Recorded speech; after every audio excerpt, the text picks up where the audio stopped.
It's another edition of Time About the Movies. We're looking at August 23rd, 1991. We have a lot of movies to look at today, 8 of them to be exact, so let's not waste any time. Let's jump on into it. Some of the clips that you're going to see here are not the trailers that are online. I took some TV spots, I took a little bit from the trailers here and there. Just stuff so we can kind of move along, so let's go ahead and get right into it. Let's start with the first movie that came out, and that is Kenneth Branagh's Dead Again. How can they be strangers? It's okay. If they were lovers a lifetime ago. How far back are you? 1948. There's a lot more people who believe in past lives than don't. If he killed her then, will he kill her? He found you again, didn't he? Again. I would never hurt you. This is all far from over. Dead Again. Rated R. Now playing at theaters everywhere. Interesting how Robin Williams is all over the advertising for this, even though if you look at the credits at the end of the trailer and in the end of this TV spot, his name is not on there whatsoever. So it's very interesting that he is all over the TV spots, he's all over the trailer for this, and yet his name is not on here. It's very interesting when you really think about it. But I mean, the movie as a whole is really damn good. This is probably one of the best neo-noir thrillers of the 90s, honestly. It has a really good premise to it. Kenneth Branagh once again shows his great abilities to act and direct. He has great chemistry with Emma Thompson. You've got a great cast that also includes the aforementioned Robin Williams, but also Andy Garcia, Derek Jacobi, Wayne Knight, Campbell Scott's also in this, Christine Ebersole. Just an overall great cast, and I love the great twists and turns that this movie takes. This one does keep you on the edge of your seat. It does what a good thriller is supposed to do. It doesn't have an ending that cops out. It's got a really good ending to it, a good twist that I really didn't see coming in the end. But, yeah, it's a very good movie. It's a really well-done film. I think people should definitely check it out. If you want to see some of the best of Branagh's work, this is definitely one of his best movies, in my opinion.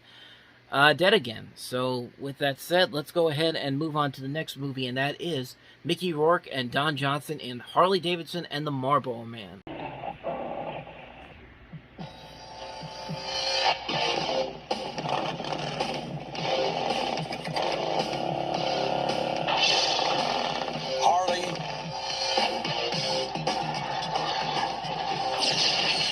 Marlboro.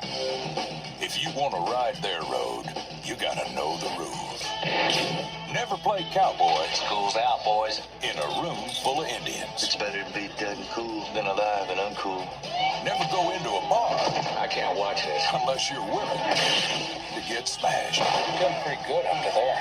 Never ride a Brahma bull Strap on your seatbelt, get ready to fly. when you can take a bus. That look like the work of two-bed hoods? Yeah, Pros would have used my keys. never rob a bank Get back what's mine and kill these men, okay? run by bigger crooks than you. Hey man, that's what friendship's all about. Never resist an arresting officer. Okay, cowboy, let's blow off some steam. We gotta talk to the man upstairs. Stand my tail. No problem. Never start at the bottom when you want a man on top. Never dive from the 20th floor We're gonna jump. I hate you for this, Harley.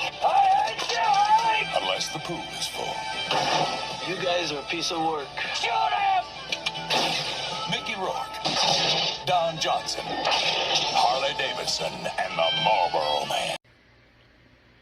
You know, you could have just had the advertising icons of Harley Davidson and the Marlboro Man, and you would have had a much better movie than this one is. This is another dud from Mickey Rourke, and another dud for Don Johnson, too, who are very good actors in their own rights, but they pick some really bad movies, and this one really is a bad movie. It's a really bad, poorly executed movie that just... It's just the meshing of all these other action buddy cop movies taken with a western, is adding a western element to it, and you get this. It really doesn't work as a film. And this comes from Simon Windsor, who has been a decent director. He has made some good movies. He's made some good stuff like Daryl. The next movie he would do after this was Free Willy. He did The Phantom. He did a lot of other movies. Quickly Down Under, which we looked at last year. He is a decent director, and he has made some good things, but this was just a really bad movie that just suffers on a bad script, and just Mickey Rourke and Don Johnson just picking these terrible scripts and not really doing anything to really... They're not doing anything to really show their abilities as actors and charismatic actors. Like, Don Johnson was great on Miami Vice, but every movie that we've seen after Miami Vice ended in 1989 has not been very good for him. And Mickey Rourke is a great actor, but the movies that we've seen, the last couple ones we've seen, Desperate Hours, this one, just doesn't work. And like I said, it's just a really bad meshing of buddy cop movies like Lethal Weapon or Beverly Hills Cop or 48 Hours, those type of movies. It just doesn't work. The writing isn't funny, the jokes aren't set up very well, the action overall is pretty mediocre, and it's just not a good movie. It's just not a good movie whatsoever. It's a really lackluster film, to say the least. So that's Harley Davidson and the Marlboro Man for you. So let's go ahead and move on to the next movie, and that is Barbara Hershey and Sam Shepard in Defenseless.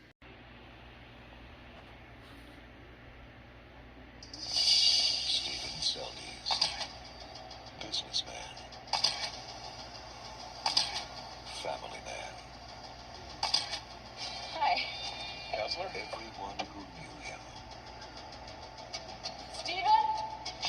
everyone who loved him, Stephen? had a reason to kill him.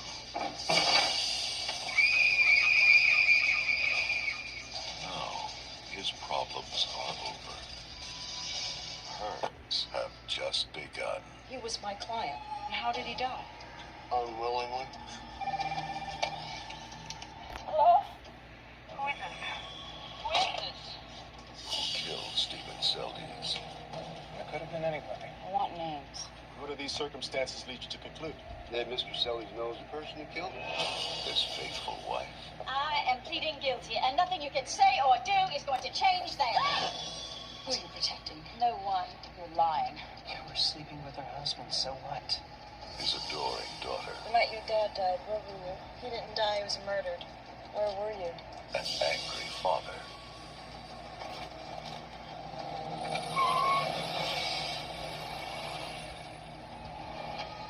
Why would he kill us? He knows I talked to you. Or the attorney who believed all his lies. How do you account for that? For what?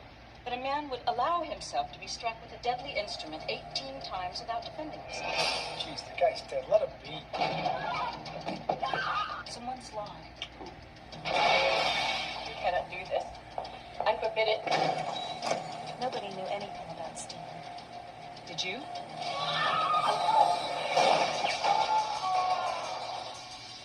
Barbara Hershey. Sam Shepard. Defenseless. The only thing more shocking than the killing was the motive. Another early film from director Martin Campbell.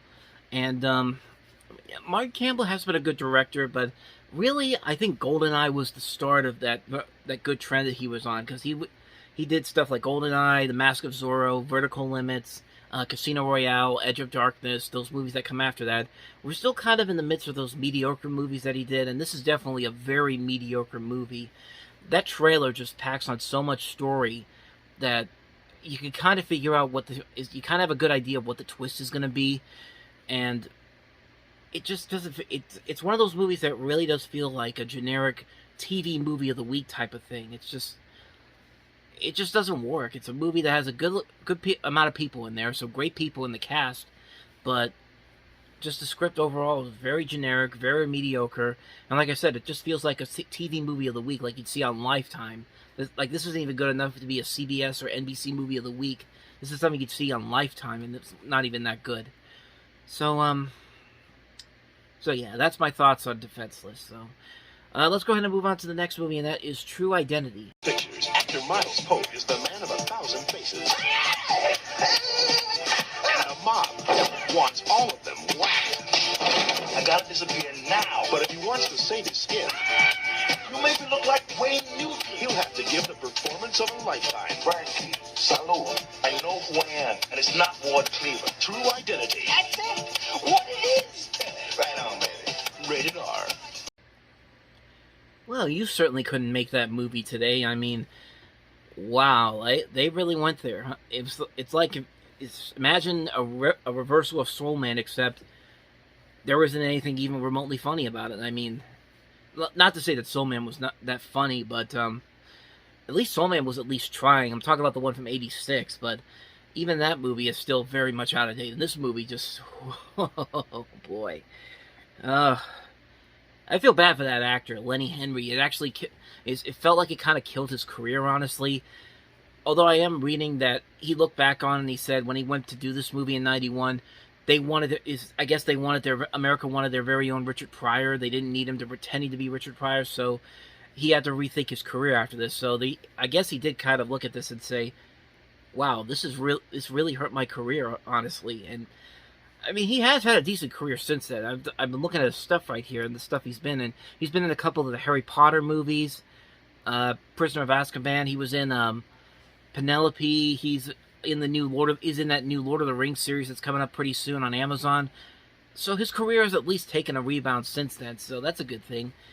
But yeah, I don't think I'm going to be checking this movie out because I think I have a pretty good idea of how bad of a movie this could possibly be. And I mean, this movie does look pretty bad. So yeah, True Identity. That's a thing that came out back then. So with that said, let's get on to the next movie, and that is Dolph Lundgren and Brandon Lee in Showdown in Little Tokyo. For over 400 years, they've developed their own mysterious traditions. For over 400 years, they've had a strict code of honor and unparalleled standards of respect. For over 400 years, they have terrorized the streets of Japan. Now, they want to control the city of Los Angeles. Determined to leave their mark in blood.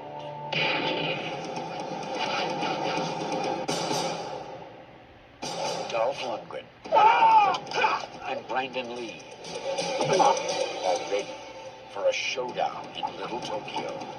They're two LA cops who are hungry for a little takeout. Dolph Lundgren, Brandon Lee. Showdown in Little Tokyo. Yeah, probably not a good sign if most of your trailer is complete with somebody just telling you what these characters are instead of actually listening to them. Like, seriously, you don't hear Dolph Lundgren, you don't hear Brandon Lee, and you think maybe it's just the trailer. No, there are TV spots out there that are literally the same thing. It's the same thing that these two don't talk in the trailers or the TV spots, so that's kind of a warning sign, number one, that this movie probably isn't going to be all that good. And I mean, these guys actually aren't that bad of actors. Like, something like this could work, but I don't know. The fact that that trailer just shows them not talking whatsoever, not having any interaction with each other, I don't know. I don't think this movie ended up being all that good. Even though I've seen some reviews later on that did say it is kind of an underrated gem. I think people that would like these type of movies, these martial arts type of films, probably will enjoy it, but it's not something I'm going to rush out to see anytime soon, so can't really comment more on that one since I haven't seen it. So that's Showdown in Little Tokyo. So let's go ahead and move on to the next movie, which is, quite honestly, the best movie that came out that weekend, and that is the Coen brothers' Barton Fink. Why did I say it like that? Barton Fink. For the first time in the history of the Cannes Film Festival, one film has swept all the major awards. Barton Fink.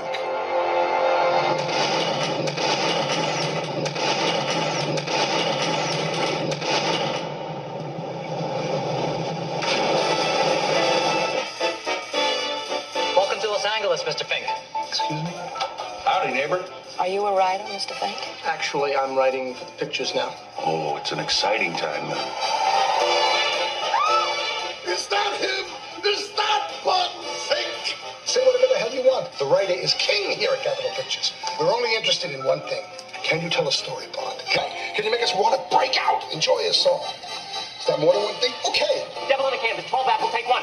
Just having trouble getting started. Wallace Spirit, wrestling picture. What do you need, a roadmap?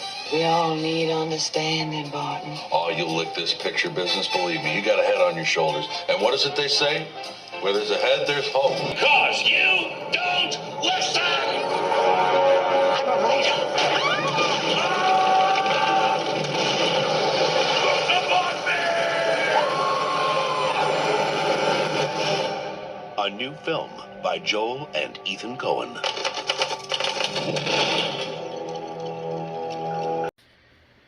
So it's 4 for 4 for the Coen brothers. They made Blood Simple, Raising Arizona, Miller's Crossing, and now Barton Fink, which is a fantastic movie. It's a great showcase for John Turturro. It has a great cast overall. John Goodman, Michael Lerner, Judy Davis, John Mahoney, Tony Shalhoub, John Polito, Steve Buscemi, Frances McDormand. Just a phenomenal cast overall.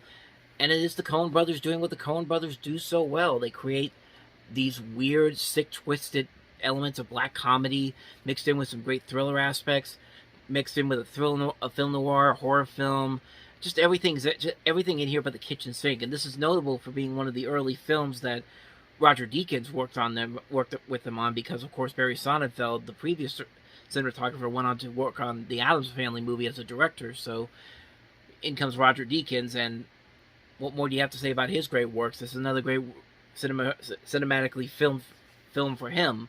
I'm not going to stop that, but it's because you know what I'm talking about. But, yeah, really, I've got nothing more to say about this one that hasn't already been said already. It's a weird, twisted comedy, dramedy, black comedy, any way you want to put it. It's the Coen brothers doing what the Coen brothers do best. I mean, this is right when they were continuing to just putting out hit after hit after hit. This is another one of their great films. I mean, you can't go wrong with Barton Fink. So, with that said, let's go ahead and move on to the next movie here, and that is Pastime. Rookie showed up. Two men formed a friendship and became a team. What are you looking at? You don't look at me. I mean, it ain't the color and all. It's the smoke. It's the Hummer. What you do with your God-given, kid? Bream's got more experience, savvy, and fight in him and all those guys put together. You gotta have some special pitch, something that drives batters crazy, something they don't see from nobody but you. That is it. The Bream Dream. They want you to win this one for Big Roy Dane. Gotta learn to look a man in the eye. No reason to look at the ground for nobody. Us pitches, we gotta stick together.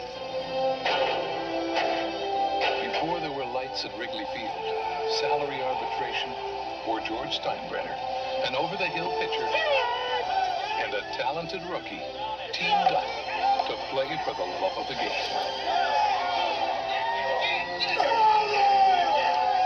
That's ball. That's ball. Pastime.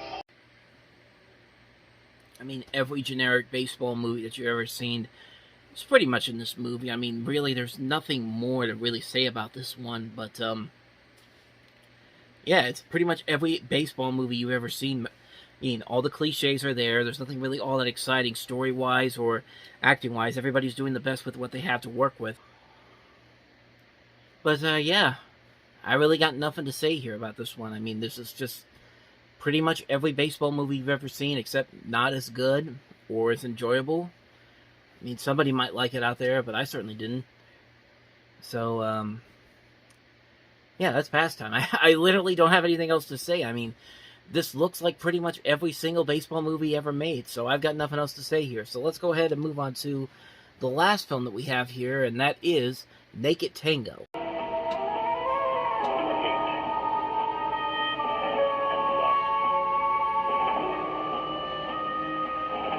Too beautiful to survive. From the creators of Kiss of the Spider-Woman. Naked Tango. Rated R. Just to give you kind of an idea of the premise here, a young woman escapes her elderly husband by swapping places with a woman who committed suicide. She believes her new life will be that of an arranged marriage, but finds it in fact a ruse to cause her to work in a brothel.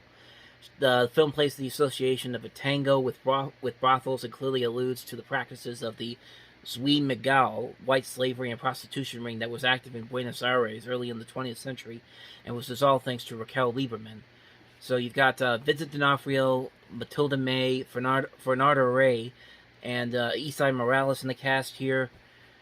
I really got nothing to say on this one. All I know is that it was made by the same people that made Kiss of the Spider-Woman, I guess, which was a pretty good movie. It had a great performance by William Hurt, but I know nothing about this particular movie, honestly. So, acknowledging that it just came out this weekend, and That's all I got for you. Naked Tango.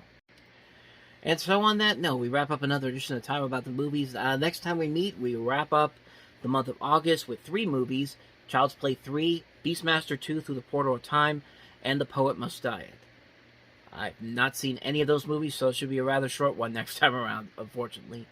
So, with that said, thank you guys for watching, and if you want to see more videos like this, check out the playlist on the next page, check out the previous episode, and I will see you guys tomorrow for another episode. So thank you for watching, I'll see you next time, and until then, as always, take care.